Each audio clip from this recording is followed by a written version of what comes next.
Hello, good morning and welcome from the Liverpool dockside. It's Monday, September the 29th. And if you're waking up wondering if Andy Burnham is doing an event at Labour conference, I've good news. Every day is Andy Burnham event day here in Liverpool. My name is Sam Coates of Sky News. And I'm Anne McElvoy from Politico. Welcome to Politics at Sam and Anne's. This week, everything you need to know about what's going on here at the Labour conference in 20 minutes. Today is also the day we hear from most of the cabinet, including the three great officers of state, Rachel Reeves, the Chancellor, and in new roles, Shabana Mahmood, the Home Secretary, and Yvette Cooper, Foreign Secretary, all up before conference strutting their stuff. It's really been a pleasure being here in Liverpool to meet so many of our listeners to this podcast and to spend time with people that we talk about as well. I was in the Politico pub yesterday, which is this impressive temporary structure that you guys have put up just by the Mersey. And in the middle of the afternoon, Keir Starmer turned up for a break from speech prep in order to watch the football. And he was hanging about there with a group of, I think, a couple of friends as well.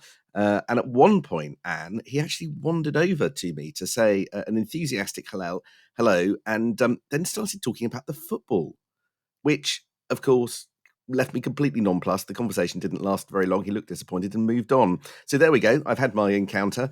Naturally, I was utterly baffled by the conversation, which is probably why he was disappointed. I think you were caught offside there. That's my one and only football joke, so it's got to be used. If you're in Liverpool, we will be back football free at the Politico pub overlooking the Mersey at 4 p.m. today to reveal the latest YouGov Labour members polling. So we will have exclusives from that on the deputy members poll. That is another big topic of conversation here, of course, that race. What would happen if, heaven forfend, Keir Starmer were challenged? Yeah, mentioning no names of who we've got polling about, but you'll have to see us at 4 o'clock or follow us on our social feeds.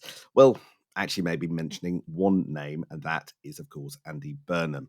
At 2 p.m. today, Andy Burnham's doing an In Conversation with The Guardian. No kind of surprises there because he has really tried to own this conference as far as is possible. And there continues to be nervousness, however much people think that he's peaked too early. He's not backing down. One of the conversations I had last night just spelt it out very, very clearly, the level of peril, not just for Keir Starmer, but for the whole of Labour if Andy Burnham does go for a run, a shot at getting into Parliament to be Prime Minister. Right, under the law, because he's Police and Crime Commissioner, he cannot be an MP and hold on to that mayoral role in Manchester. So if he runs for Parliament and succeeds, he's got to stand down, and that means a by-election. And the polls basically say that means that you've got a pretty big chance of suddenly, if Andy Burnham vacates that role, there being a reform mayor of Metro Manchester. And that, I think, is a terrifying prospect for lots of Manchester-based Labour MPs. So there is a fight back. It's quite a big fight back, is my impression, actually, Anne. But of course, red on red is unpopular, so it's having to be done slightly behind your hands. And the fight back from Andy Burnham people is being called Andy versus Andy, because all the way through this conference, he's been going from fringe to fringe and saying and talking about, last night, for instance, he was saying that people who are simply calling for loyalty, quote, underestimate the peril the party is in. But note that loyalty has to be traded off with the need to change in order to take on reform. But this is the topic of the fight back, because it's that very questioning of the need for loyalty, I think, that is raising eyebrows. And as part of Andy versus Andy, cabinet sources are now circulating on WhatsApp groups all across Liverpool clips of Andy's views on loyalty in the past. Now, I want you to listen to a couple of Sky clips I want to play you that are going around all the WhatsApp groups here in Liverpool, but a couple of them back to back. Just listen to him talking here. But having shown loyalty to the Labour Party, I will expect the same. I can turn round to the Labour Party on September the 13th and say, you know what, the loyalty that I've always shown to all of you, I now expect it back from you. But then I faced a choice. Did I, from the shadow cabinet, lead a rebellion and raise the risk of our party splitting? Well, you know what? I wasn't prepared to do that. I am never somebody who is going to plunge our party into civil war. Once you've made a decision as a party, you have to expect unity behind the leader and behind that position. So I think it's fair to say that his views on loyalty have evolved? Different times, different ways. Hard to overstate, though, how big the anti-Andy pylon is here around conference. It means really, I think, Sam, that we're looking at two battle lines as we go into the rest of the week. One is that fight that Keir Starmer and his allies have opted to pick with Nigel Farage and directly taking the battle to reform using really strong language, racist and immoral, about some of the reform proposals there to deal with people who've come into the country and how to handle that. And Andy Burnham on the other side is obviously an internal Labour spat. So are these things related? Well, it seems to me that the danger here is one. I think you've suggested it there with the amount of effort that's going into circulating, finding those clips and talking about those clips and piling on about those clips, is that there's an internal energy now being very dissipated here on repelling the Burnham challenge. One minister I bumped into the other night was pointing out that Andy Burnham is speaking on the dangers of gambling at one of the events around Conference Fringe today. And as he said, well, he should know. Another who served with him in cabinet was saying he just couldn't help himself, but he always got his timing wrong, and also made this point that if you were going to start talking about being in hock to the bond markets, you're doing so when the Chancellor has a really tricky day ahead to defend her approach to the economy and also her borrowing ceiling. I think that has enraged people close to Rachel Reeves. We'll hear from a new Home Secretary. As we mentioned, Shabana Mahmood is up today. Tougher conditions for migrants who arrived in the so-called Boris wave and want indefinite leave to remain. We previewed that a bit on the podcast yesterday. And she is going to require English language and a spotless criminal record for people who want to stay. But again, I was hearing quite a lot of questions from MPs who've had contact with trying to track policy on what you do to monitor people who've come into the country. Who is going to do it? Where is the incentive? Where's the funding for checking up on all of the people Shabana Mahmood wants to check up on? And Yvette Cooper will harden up her message that recognition of a Palestinian state is a spur, not a substitute for action. So really making the point, as she will say, that there is no role for Hamas terrorists in any future governance of Palestine. I think that was something that she feels she needs to amp up after that question was repeatedly raised after the recognition last week. All of that will be fascinating, but it's Rachel Reeves' speech that will dominate today. Do you know what, Anne? I actually think that this is probably the second most important event for Rachel Reeves this week, because it's Friday when she gets the first forecast from the Office for Budget Responsibility on the size of the black hole. Remember, this is the amount that she's got to find in the November budget to fund policy U-turns, such as the winter fuel allowance and the failure to get through welfare reform, as well as that likely decision by the Office for Budget Responsibility to downgrade Britain's long-term productivity. After years of optimism, most economists think that this black hole will be in the sort of range of 15 to 30 billion pounds. So they are very, very different figures. And one cabinet minister was taking me to task for sort of casually throwing out 15 and 30, because that's two very different paths. And we don't know which it is yet.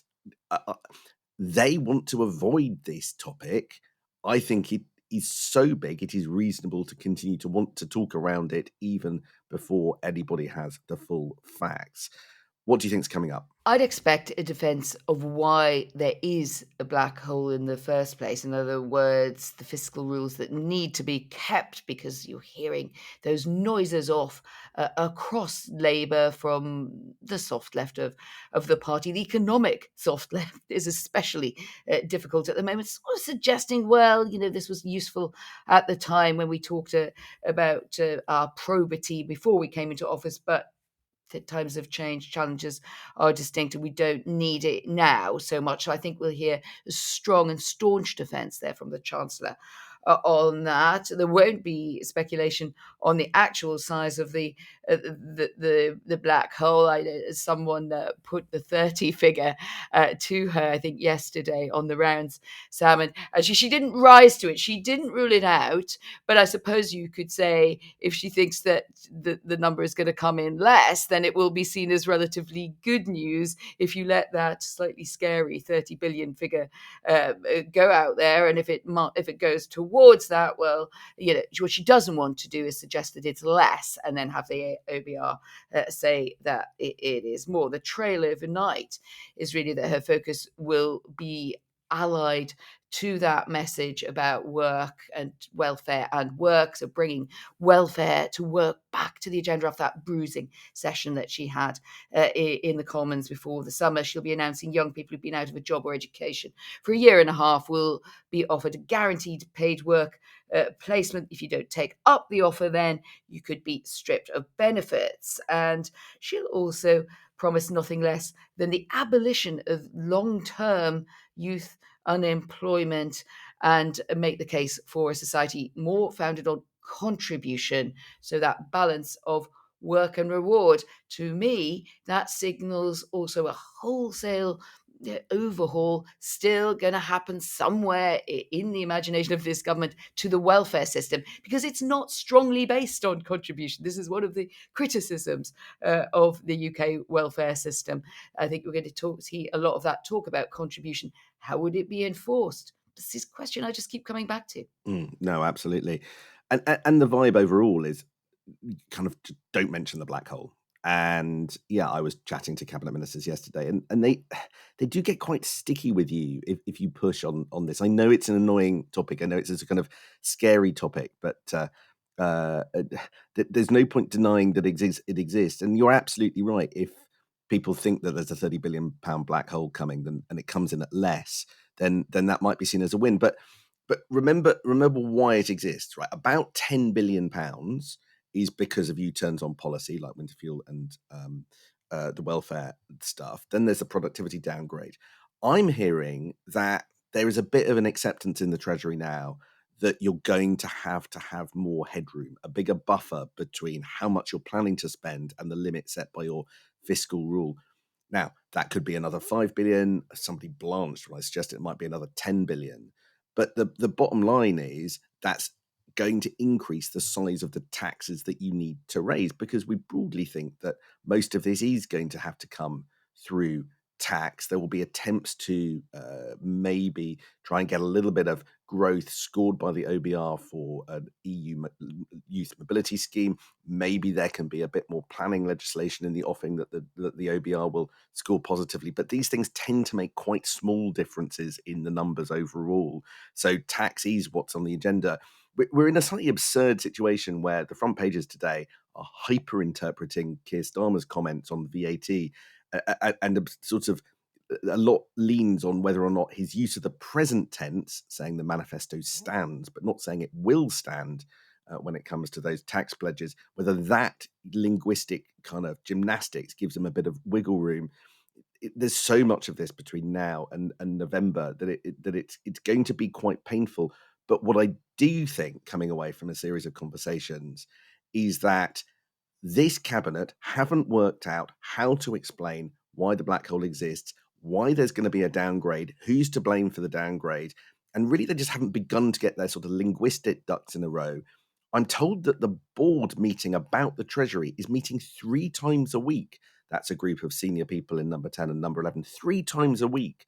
And yet so little of what they're doing has actually leaked out yet, which I think is fascinating. I was talking to a senior representative of one of the big banks operating in the UK over drinks. And she had a really interesting point coming from someone from the banking sector, was that she said the problem with so much focus on the black hole, Sam, was that she said there's no sort of strategy conversation that arises readily from that about here's how we're going to transform and grow the UK.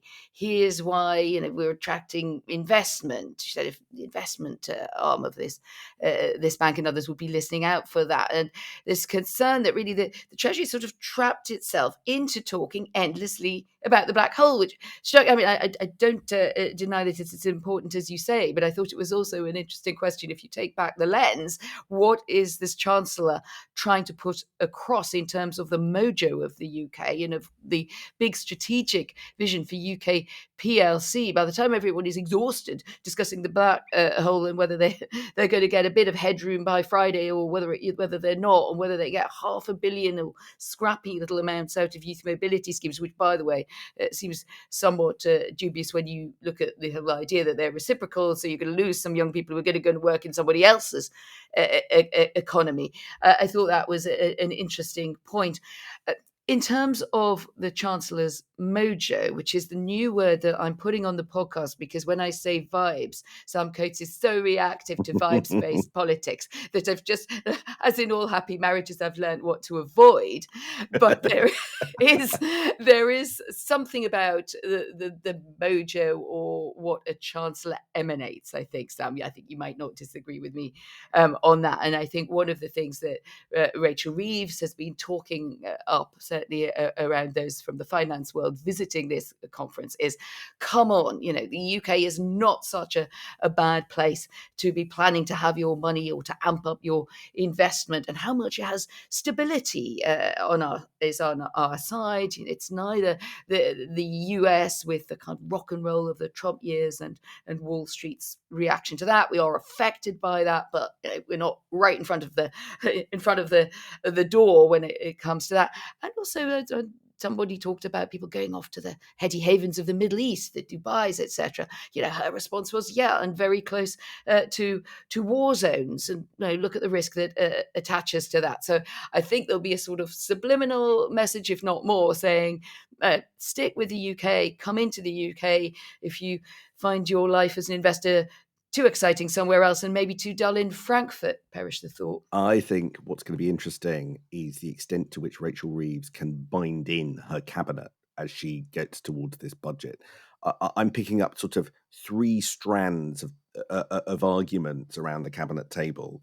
One is there is a wing of the cabinet that absolutely knows that if the taxes that have to be raised primarily hit business, that will hit growth, and then that's to be avoided.